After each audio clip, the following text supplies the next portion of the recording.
This report includes graphic content. Viewer discretion is advised. On Tuesday, this was a neighborhood in Port-au-Prince with apartment buildings.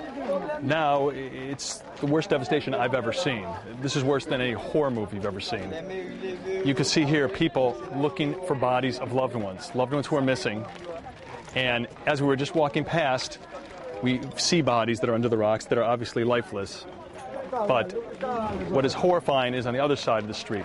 They've tried their best to give people killed some respect by putting sheets on top of their bodies. But this street is covered with people who died in the earthquake, and there's been nobody here to recover the bodies.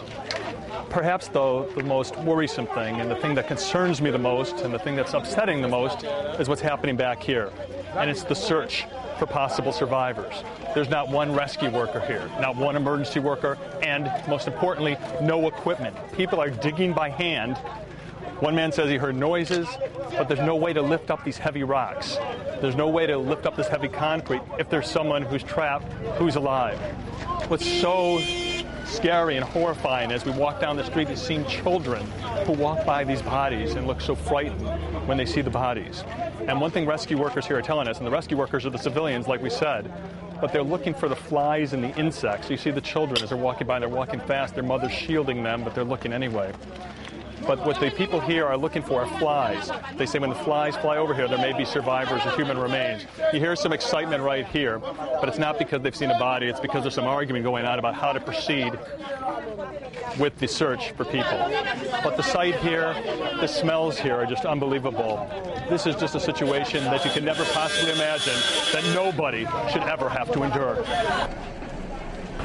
This is one of the most beautiful parts of Port-au-Prince, and that's because this is where the presidential palace is. And this exemplifies this disaster.